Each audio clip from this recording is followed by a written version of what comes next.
بسم الله الرحمن الرحيم والله سم እጅግ በጣም ሩህሩህ በጣም አዛኝ በሆነው هذه الآلام ستنتهي على باب الجنة እነኚህ ስቃዮች በጀነት ደጃፍ ያበቃሉ። ስቃዮቹ ሲራጥን ከተሻገርክ በኋላ ያበቃሉ።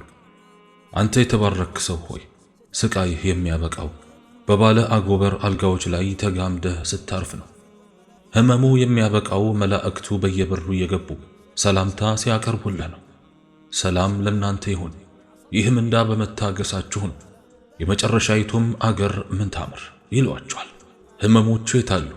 በጀነት መንክር ህመም ያበቃል። ومع غمسة في النار تنتهي الأفراح المزعومة በአንዲት እሳት ውስጥ መነከር የውሸት ደስታዎች ያበቃሉ። ስለዚህ ወዳጆቼ መልእክተኛው አለይሂ ሰላቱ ወሰላም ለባልደረቦቻቸው አንዳችሁ በአላህ ላይ ጥሩ ጥርጣሬ ሳይኖረው መሞት የለበትም ይሏቸው ነበር።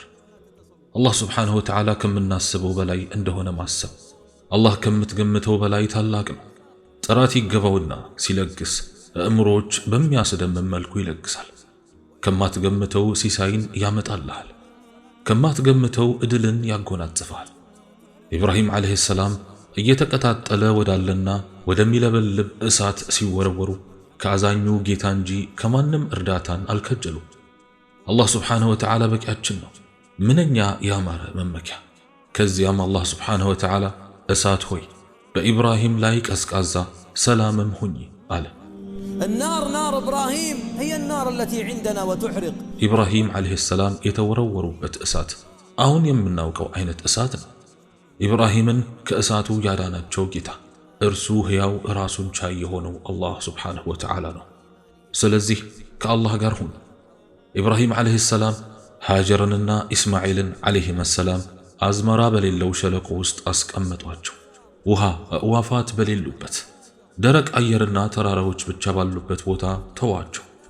ከዚያም ሃጀር እንዲህ አለች፣ አላህ ነው ያዘዘህ? አዎን አሏት። እዩ ምን ያክል በአላህ ላይ እንደተማመኑ። በአላህ ላይ መልካም ጥርጣሬን አሳደሩ። ከዚያም ዱዓ አደረጉ። ከዚያም በምድር ካሉ ምርጥ ቦታዎች ቀዳሚ ሆነች። ሰዎች ከየቦታው የሚጎርፉላት የዓለም የደስታና የልቀት ማዕከል ሆነች መካ። ቤተሰባቸውን ጥለው ሲሄዱ አላህ ሱብሓነሁ ወተዓላ እንደሚጠብቃቸውና እንደሚመግባቸው እንዲሁም ወደዚያች ምድር የመልካም ነገር ፍሬዎች ሁሉ እንደሚያመጣ ባለ ሙሉ እምነት ነበሩ። ሙሳ አለይሂ ሰላም ውሃው ፊት ለፊታቸው፣ ፍርዓውንና ሰራዊቱ ከኋላቸው፣ ተራራዎች በስተቀኝና በስተግራ በኩል አሉ። የውሃው ከፍታ ማዕበሉም አለ። ህዝቦቹም ሊደርሱብን ነው እያሉ በፍርሃት ተወረሩ።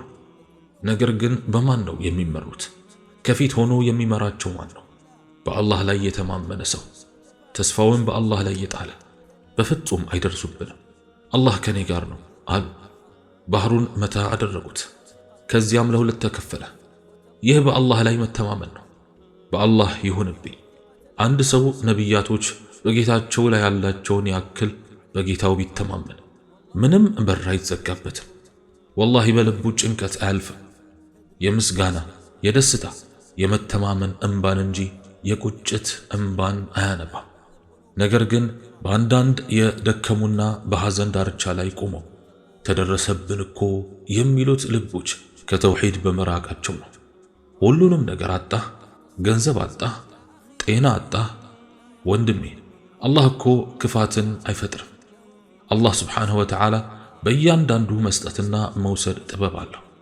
አላህ አንድን ባሪያ እየወደደ ሊወስድበት ይችላል። አንድ ባሪያ እየጠላው ሊሰጠውም ይችላል።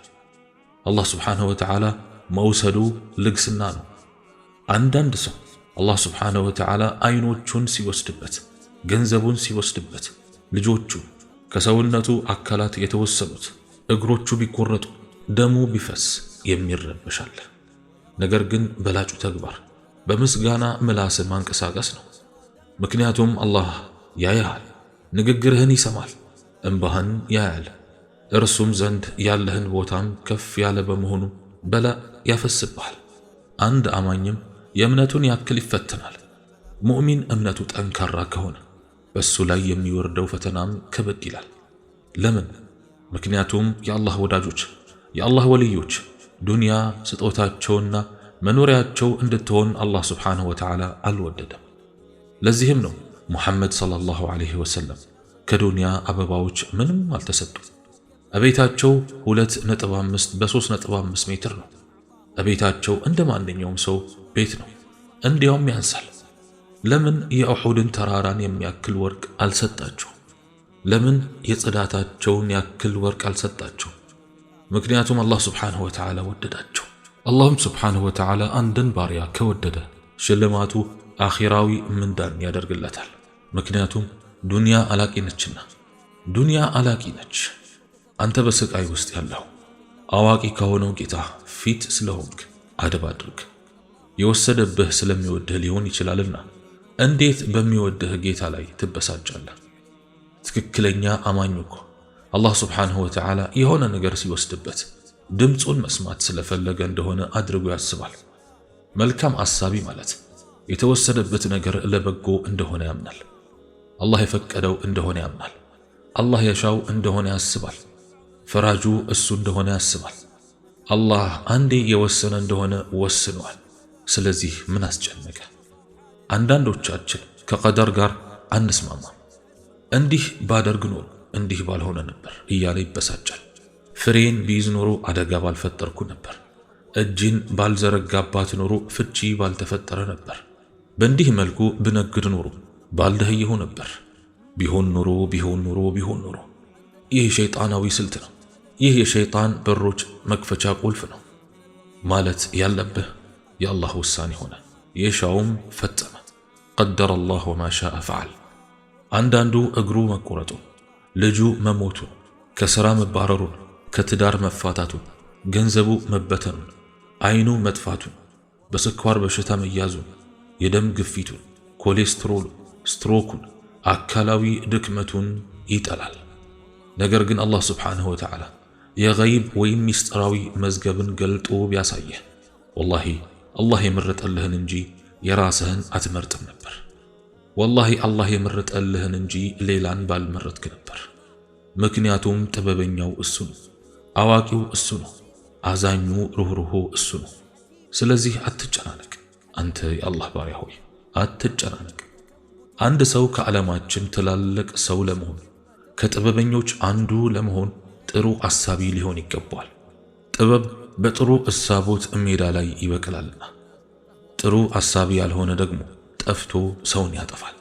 ስለዚህ አንተ ማድረግ ያለብህን ብቻ አድርግ፣ ማድረግ የሌለብህን ደግሞ ተው። በእያንዳንዱ ህመም ውስጥ ተስፋ እንዳለና በሁሉም ችግሮች ውስጥ ስጦታ እንዳለ ታገኛለህ። እንደ አዕዋፋት እንሁን እስቲ። ወፍ በአላህ ላይ ተወኩል አድርጋ ነው ቀንዋን የምትጀምረው፣ ከዚያም እሱ ይረዝቃታል። አንዳንድ ሰው በኢኮኖሚ ዘርፍ አርቆ አሳቢና በእቅድ አወጣጥ ብልህም ሆኖ በአላህ የሚመካ ሰው ታያለህ። ንግድ ሲላሽቅ ሰውየው ተረጋግቶ ታየዋለህ። ከጭንቀት በኋላ እፎይታ አለ ሲል ትሰማዋለህ። የአክሲዮን ገበያ መውረዱን እያየ ሰውየው ብዙ ሲገዛ ታየዋለህ። እንዴ ለምን መውረዱን እያወቅ ትገዛለህ ሲባል ከፍ ማለቱ አይቀርም ይልሃል። እንዴት አወቅ ስትለው በአላህ እተማመናለሁ ይላል። የዱንያ ነገር ሁሌም እንዲህ ነው። እፎይታ በውስጧ ዘላቂ አይደለም። መከራም እንዲሁ። ሁሌም ሰላም የለም፣ ሁሌም ጭንቀት የለም። የኡማችን ጉዳይ እንኳን ብታዩ አንዴ ከፍ ብላ የነበረችው አሁን ዝቅ ብላለች። የጌታዋን ትዕዛዛት በመጣሷ ወርዳለች። ከዚያም ከፍ ማለቱ አይቀርም። ትዕዛዙን ስታከብር ትልቃለች። ከዚያም መውደቁ አይቀርም። የዱንያ ነገር እንዲህ ነው። ሁሉም በአንድ ሁኔታ ላይ እስከ መጨረሻው አይዘልቅም። አንተ ብቻ በሱ ያለህን እምነት ከፍ አድርገው። ሁሉም ነገር በእጁ መሆኑን አስታውስ። የህዝቦች ከፍ ማለትን ዝቅ ማለትን በእጁ ነው። የኢኮኖሚ ከፍታና ዝቅታ በሱ ነው። አንተ ብቻ በሱ ተማመን። ዛሬ የታጣ ነገ ተመልሶ እንደሚመጣ እወቅ።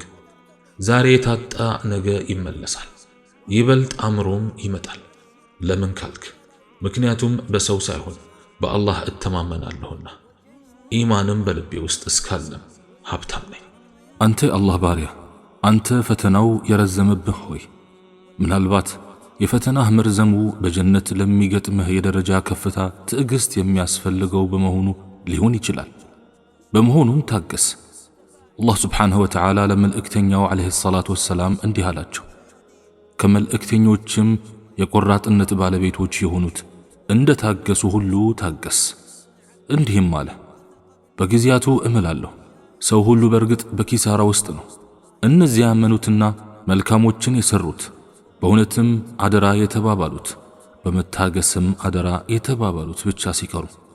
በሌላም አንቀጽ እንዲህ ተብሏል፣ መላእክትም በእነርሱ ላይ ከየደጃፉ ሁሉ ይገባሉ፣ ሰላም ለእናንተ ይሁን፣ ይህ ምንዳ በመታገሳችሁ ነው፣ የመጨረሻይቱም አገር ምን ታምር ይሏቸዋል።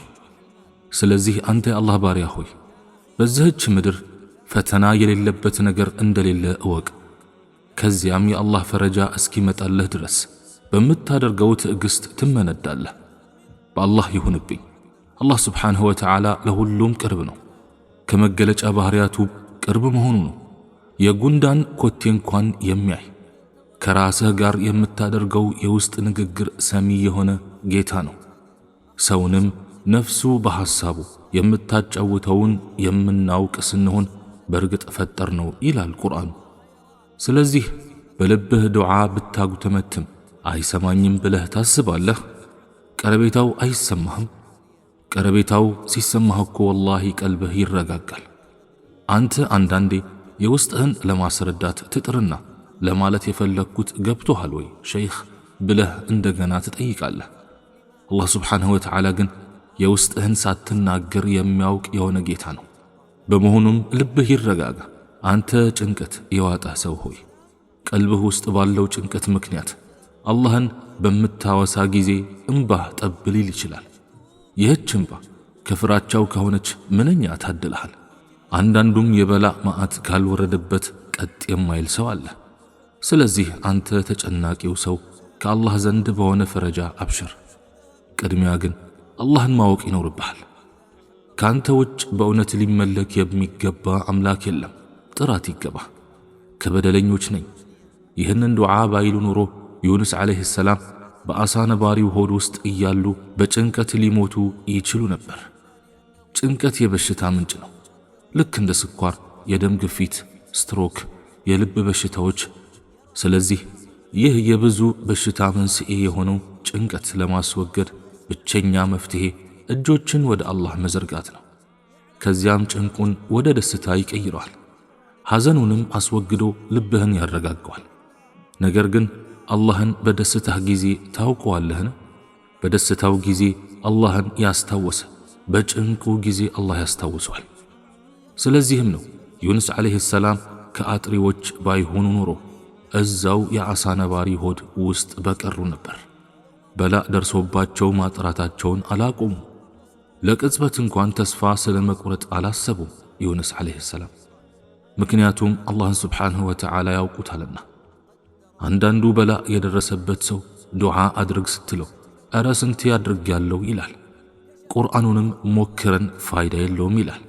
ቆይ ወንድሜ፣ ቁርአን በግማሽ ልብ ልሞክረው ብለህ ሳይሆን ሙሉ እምነቱን አሳድረህ ልትጠቀምበት የሚገባ ፈውስ ነው።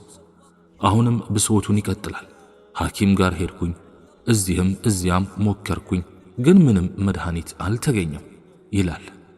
ከዚያም አጉል የሞት እሳቤን ያስከትላል። ምን ነው ይህን ሳላይ በሞትኩኝና ባረፍኩኝ ይላል። በእንዲህ አይነት ሁኔታ ብትሞት እረፍቱን ባታገኝስ ወንድሜ? ስለዚህ ዱዓው ተቀባይነትን የሚያገኝ ማን ነው? ያ በዱዓው ላይ ችክ የሚል በገሃድም ሆነ በግልጽም የሚለምን ከዱዓው ጋር አብሮ አላህን የሚያጠራ ነው። ነቢዩላህ ዩኑስን ዓለይሂ ሰላም ተመልከቱ። የአላህን አንድነት አወሳ፣ ከዚያም አጠራ፣ ከዚያም ኃጢአቱን አመነ። በተመሳሳይ መልኩም ነቢዩላህ አደም ዓለይሂ ሰላም እንዲህ ብሎ ዱዓ አደረጉ። ጌታችን ሆይ ነፍሶቻችንን በደልን፣ ለእኛ ባትምር ባታዝንልንም በርግጥ ከከሳሪዎቹ እንሆናለን አሉ።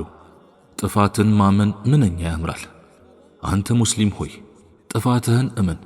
ምናልባት የጭንቅህ ምንጭ ጥፋትህ ሊሆን ይችላል። ብዙ ጊዜም የሙሲባዎቻችን መንስኤ ወንጀሎቻችን ናቸው። አላህም ይቅር ባይ ጌታ ነው። ስለዚህ ሐዘንህንና ጭንቀትህን ለማከም በዋናነት ከአላህ ስብሓንሁ ወተዓላ ጋር ያለህን ግንኙነት አስተካክል። የላቀው ዕውቀት ከአላህ ውጭ ሌላ አምላክ አለመኖሩን ማወቅህ ነው። ከዚያም ለጥፋትህ ምህረትን ጠይቅ። የዓሊሞችን ምሳሌ እንውሰድ። አንዳንድ ዓሊም አለ በስንት በሽታ እየተሰቃየ ከአላህ ውጭ ለማንም ትንፍሽ ያላሉ። ምናልባትም ለብዙ ዓመታት በካንሰር እየተሰቃዩ ወዳጆቻቸው፣ ቤተሰቦቻቸው የማያውቁ ይኖሩ ይሆናል። በድብቅም አላህን ዱዓ ያደርጋሉ። አላህ ሆይ በሕይወት መቆየቴ ለኔ ኸይር ካለው አኑረኝ፣ መሞቴም ኸይር ካለው ግደለኝ ይላሉ። ሱብሓነላህ። ስለዚህ አላህን እወቅ። በቀልብህ ውስጥ ያለው የጭንቅ ተራራ ይበተናል። በአላህ ይሁንብኝ፣ ሐዘኑም ይወገዳል። ከዚያ በኋላ ሐሳብ እንኳን ቢመጣብህ ፈገግ ትላለህ። ከታቢዕዮች አንዱ ልጁ ሲሞትበት ፈገግ ብሎ ጣፋጭ ምግቦችን ያድል ነበር። ከዚያም ለምን ፈገግ ትላለህ ሲሉት እሱም አላህ ልጄን ሰጠኝ፣ ከዚያም ወሰደው። እሱ ሲሰጠኝ እንደተደሰትኩት ወደ እሱ ሲመልሰውም መደሰት የለብኝም ወይ አለ። ስለዚህ ወዳጆቼ አላህን ማወቅ ለሁሉም ችግር መፍትሄ ነው። ለዚህም ነው ከመሬት በታች ስንገባ መጀመሪያ የምንጠየቀው ጥያቄ ጌታህ ማን ነው የሚለው ጥያቄ ነው። መልሱም ከመሬት በላይ እያለን የነበረን የጥናት ቆይታ የሚወስነው ይሆናል። አንዳንዶቻችን 40 ወይም 80 ዓመት ኖረን አላህን የማናውቃለን። ማስረጃውም ሙሲባ በገጠመው ጊዜ ይጮሃል፣ ተስፋም ይቆርጣል፣ ለፍጡራን አቤቱታውን ያቀርባል። እንዲህ በሆነ እንዲያ በሆነ እያለ ብሶቱን ያወራጫል። በቀዳእና በቀደር እምነትህ የታለ? ወላሂ ሁሉም ነገር አላህ የጻፈው ነው የሚሆነው። በዚህ ዓለም በአጋጣሚ የሚሆን ነገር የለም። በበርካታ ቀልቦች ውስጥ ያረፈው ጭንቀት ምክንያቱ አላህን አለማወቅ ነው። ፈውሱ ደግሞ የተውሂድን ፈለግ እንደገና ማጥናት ነው። አላህን እስከነስሞቹና ባህሪያቶቹ ማወቅ። እንዳልኩህ አላህ ቅርብ ነው። ስትለምነው ግዴታ ሰዎች በሚሰሙህ መልኩ መሆን የለበትም። በዝምታም ካደረክ ሰምቶህ ዱዓህን ይቀበላል። ስለዚህ ለምን ታዝናለህ? ጭንቀትህንና ሐዘንህን እንዲያስወግድልህ ከልብህ ለምነው።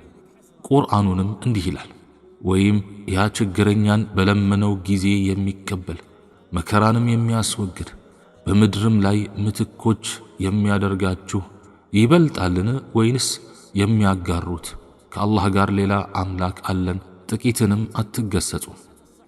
ወዳጆቼ ሌላኛው ከጭንቀት መድኃኒቶች ውስጥ አንዱ ዱዓ ነው። ይህን የነቢያችን ዓለይሂ ሰላቱ ወሰላም ሐዲስ ትኩረት ሰጥተነው ይሆን? ትኩረት ሰጥተነው እንወቀው፣ አውቀነውም በቃላችን እንያዘው። ቤተሰብ ኖሮት ይህን ዱዓ ያላወቀ ሰው ጭንቀትና ሐዘን በቀላሉ ይጫወትበታል። ይህ ሐዲስ ጋሻ ነው። ነቢያችን ዓለይሂ ሰላቱ ወሰላም ጭንቅን የምናስወግድበት ሐዲስ አስተምረውናል። እንዲያውም በጭንቁ ቦታ ደስታን ያስከትላል። ሐዲሱም ሶሒሕ ነው። ሙስሊም ሁሉ ይህን ሐዲስ በቃሉ የመያዝ ግዴታ አለበት። የአላህ መልእክተኛ ዓለይሂ ሰላቱ ወሰላም እንዲህ አሉ፣ አንድ የአላህ ባሪያ ጭንቀትና ሐዘን ሲገጥመው ይህን ዱዓ አይልም አላህ ጭንቀቱንና ሐዘኑን ቢያስወግድለትና በምትኩም ደስታን ቢለግሰው እንጂ። አላህ ሆይ እኔ ባሪያህ የባሪያህ ልጅ ነኝ። ማንነቴ ባንተ ቁጥጥር ስር ነው። ውሳኔክ በእኔ ላይ ተፈጻሚ ነው። ፍርድህም ፍትሃዊ ነው። እኔም ያንተ በሆኑት ራስህን በሰየምክበት ስሞችህ ሁሉና በመጽሐፍም ውስጥ በጠቀስከው አንተ ዘንድም ብቻህን ባወቅከውና ከፍጥሮችህም ለማንኛውም ባሳወቅከው ስሞችህ እለምንሃለሁ። ቁርአን የልቤ ጸደይ፣ የውስጤም ብርሃን፣ የሐዘኔን ማስወገጃ፣ የጭንቄን ማጥፊያ እንድታደርግልኝ እለምንሃለሁ። አላሁ አክበር። ጭንቀት ይወገዳል ብቻም ሳይሆን በምትኩም ደስታ ይፈጠራል። ወላሂ የዚህ አይነቱ ደስታ ልዩ ስሜት ነው የሚፈጥረው ቀልብ ውስጥ። ቁርአን ልብን ያረጥባል፣ ጭንቅን ያባርራል። የሆነ ጊዜ ሪያድ ውስጥ በሚገኝ አንድ ትምህርት ቤት አንድ ልጅ ነበር። አስተማሪው ለተማሪዎቹ መናፈሻ ቦታ እንዲስሉ ጠየቃቸው። ከዚያም ሁሉም መሳል ጀመሩ ከዚህ ልጅ በስተቀር። ቁርአንን መሳል ጀመረ፣ ያስጌጠውም ያዘ። ከዚያም አስተማሪው አይቶት አንተ ልጄ ሆይ ይህ እኮ ቁርአን እንጂ መናፈሻ አይደለም አለው። ከዚያም ቁርአን እኮ የልብ መናፈሻ ነው ትላለች እናቴ አለ። ማሻአላህ ምንኛ ያማረ አስተዳደግ ነው ያሳደገችው እናቱ። እውነተኛው የአትክልት ስፍራ አይን የሚመለከተው አይደለም፣ ልብ ውስጥ የሚበቅለው ነው እንጂ። ስለዚህ አንዳንዱ በትካዜ ውስጥ፣ በድብርት ውስጥ፣ በፍርሃት ውስጥ ታየዋለህ።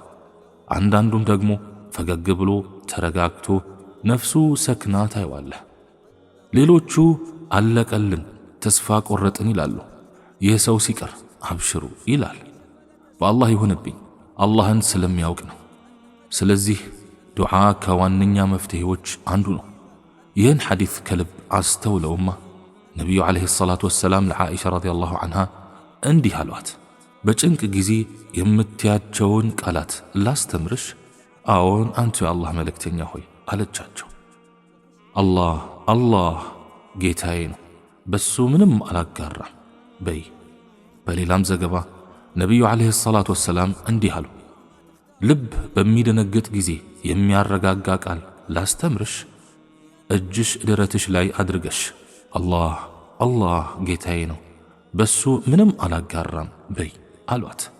አንዳንድ ይህን ሐዲስ የፈሰሩ ሙፈሲሮች እንዳሉት እጅን ደረት ላይ አድርጎ ይህን ዱዓ መባሉ ቁርአን ውስጥ የተጠቀሰ ነው። ይህም አላህ ስብሓንሁ ወተዓላ ለሙሳ እንዲህ ብሎ ባዘዘው ጊዜ ማለት ነው።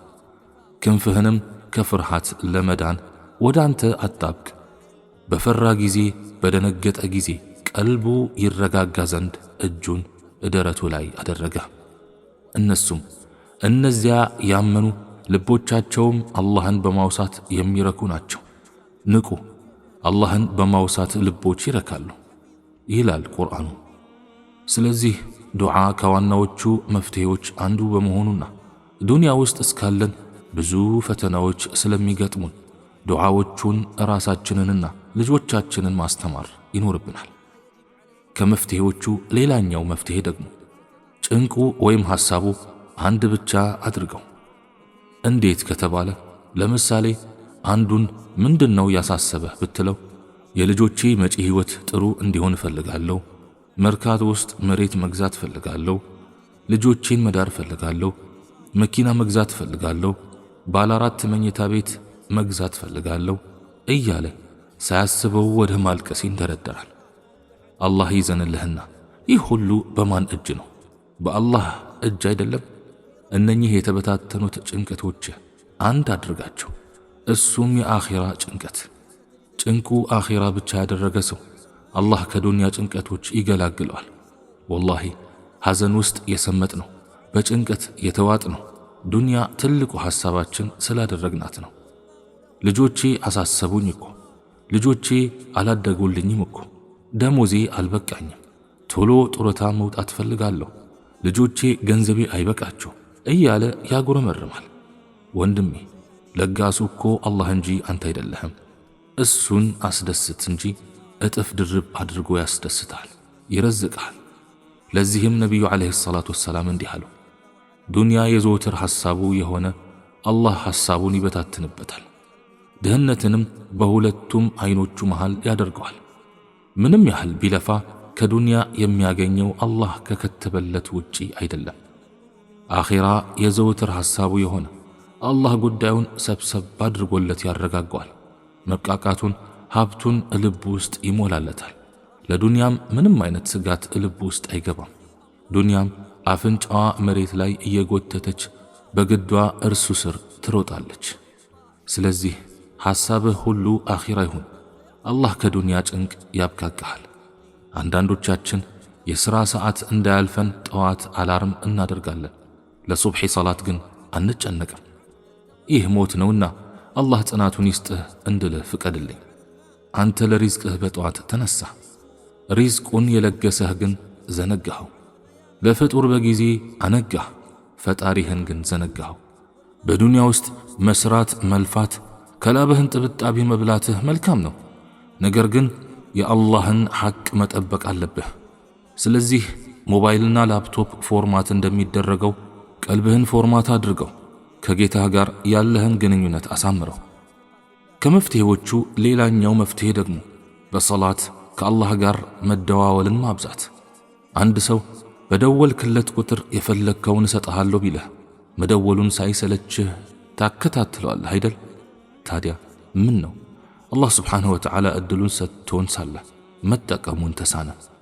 የጠየቅነውን የፈለግነውን የሚሰጠን የሆነ ጌታ እኮ ነው። እሱን ማውራት በራሱ የደስታ ምንጭ ነው። ለዚህም ነው ነቢዩ ዓለይሂ ሰላቱ ወሰላም ለቢላል አንተ ቢላል ሆይ እስቲ በሷ በሶላት አረጋጋን እስቲ ይሉት ነበር የሰላት ወቅት ሲደርስ። አንተ ሙእሚን ሆይ በአላህ ይሁንብኝ፣ ሰላትን ሱሱ ያደረገ ሰው ለጭንቀት አይንበረከክም፣ ውስጡም ሰላም ነው። ቁርአኑንም እንዲህ ይላል፣ በሰላትና በሰብር ታገዙ። ሰላቱን አጥብቆ የያዘ ሰው ከሐሳብ ይገላግለዋል፣ ሪዝቁንም በረካ ያደርግለታል።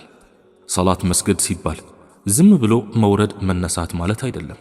በአግባቡ ቀጥ አድርጎ ኽሹዕና ሰኪና ኑሮት ከአላህ ጋር መገናኘት ነው ፍሬያማ የሚሆነው።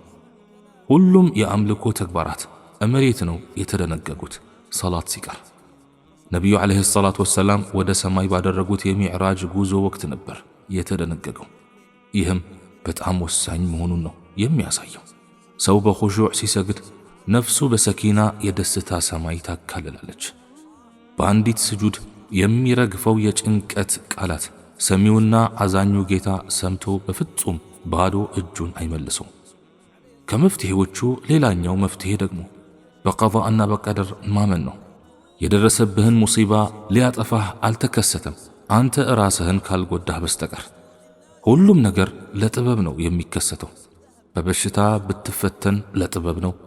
በድህነት ብትሰቃይ ለጥበብ ነው። አላህ ስብሓንሁ ወተዓላ አንዳንድ ባሮቹን ይፈትናቸዋል። ከዚያም ተናንሰው ተሰብረው አላህ ዘንድ ይቀርባሉ፣ ብዙ ምንዳንም ያፍሳሉ። ስለዚህ ባይፈትናቸው ኑሮ ይህ ሁሉ ምንዳ ባላገኙ ነበር። ስለዚህ ልጅ ቢታመምብህ፣ መኪናህ ቢገጭ፣ እቤትህ ቢፈርስ፣ ከስራህ ብትባረር የአላህ ውሳኔ ነው ብሎ አምነህ መቀበል አለብህ። ምክንያቱም ምድርና ሰማያት ከመፈጠራቸው ከ50,000 ዓመታት በፊት ተጽፎ ያበቃለት ጉዳይ ነው። ስለዚህ የምን ሐዘን የምን ትካዜ? ወዳጆቼ አንድ ሰው አላህ ስብሓንሁ ወተዓላ ሲሰጠውም ሲነሳውም ውሳኔው ነው ብሎ አምኖ እንዲቀበል ቀልቡን ያሰለጠነ ሰው ምንኛ ታደለ። አንድ ሰው ልጁ ሞቶበት ከዛ አላህ ስብሓንሁ ወተዓላ ለመላኢኮቹ የአብራኩን ክፋይ ነፍሱን ነጠቃችሁበት አላቸው። አዎን አሉት። ከዚያስ ምን አለ ሲላቸው አመሰገነ፣ እኛም የአላህ ነን ወደ እሱም ተመላሾች ነን አሉ። ከዚያም ለባሪያዬ ጀነት ውስጥ ቤት ገንቡለት፣ ስሙም የምስጋና ወይም አልሐምድ በሉት አላቸው። ሱብሓነላህ። ስለዚህ በገጠመህ ነገር ብትበሳጭ፣ ብትናደድ፣ ብታዝን ምን ታመጣለህ? ምንም። ባይሆን በውሳኔ ከረካህ አላህ ያስደስትሃል፣ ከተናደድክም ንዴቱ ያርፍብሃል። አንዱ ሐኪም በሚሰራበት ሆስፒታል በርካታ ታማሚዎችን ያስተናግዳል።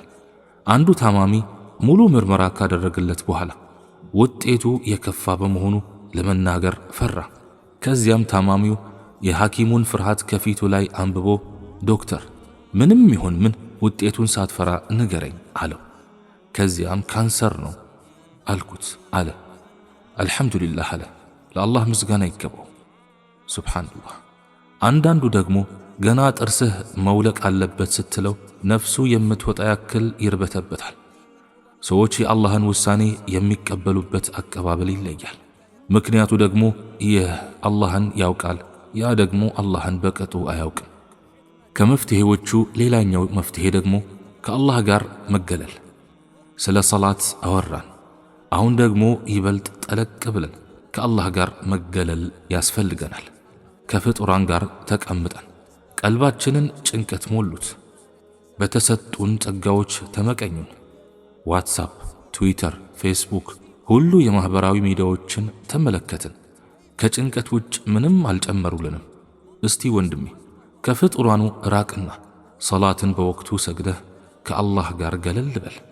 የውስጥህ አሰማው። ሌሊት ሰዎች በተኙበት ተነስተህ ከአላህ ጋር ገለል በል። ዱንያንና ጭንቀቶቿን እርሳ። ያኔም አልቅስ። ጌታዬ ሆይ በል። ወላሂ ይህ ስክነት ኢማንና እርጋታን ያወርሳል። አንዳንዱ ፊቱ አብርቶ ውስጡ ሰክኖ ካየኸው ከአላህ ጋር በመገለሉ ያገኘው የብርሃን ውጤት መሆኑን እወቅ። አንዳንዶቻችን ሌሊት አንነሳም፣ በጀማዓ ሰላት አንሰግድም፣ ቁርአንን በተርቲልና በማስተንተን አንቀራም። ከዚያ ጨነቀን፣ ሆድ ባሰን፣ ሐዘን ጨረሰን እንላለን። ሁሌም እንዲህ በል፣ ከአንተ ውጭ በእውነት ሊመለክ የሚገባ አምላክ የለም፣ ጥራት ይገባ፣ ከበደለኞች ነኝ። እወቅ ወንድሜ፣ አመፁ ላይ የሙጥኝ ካልክ የደስታ መርከብ በቀልብህ ዳርቻ ላይ ሳያርፍ ይሄዳል። ለምን ቢባል አላህን ያመፀ ሰው ደስታ መነፈጉ የአላህ ፍትሃዊ ተግባር ነው። ሊሰጠው ይችላል፣ ነገር ግን ሊያረካው ሳይሆን ሊያጎሳቁለው እንጂ። ስለዚህ ከሚሰጥህ ጋር ደስታን ከፈለክ፣ ጭንቅና ሐዘን እንዲወገድ ከፈለክ ወደ አላህ በተሰበረ ልቦና ከፈጸምካቸው ጥፋቶች ተጸጻች ሆነህ ተመለስ። ስክነት ይገጥመሃል፣ ደስታውም ሐዘኑን ይተካል በአላህ ፍቃድ።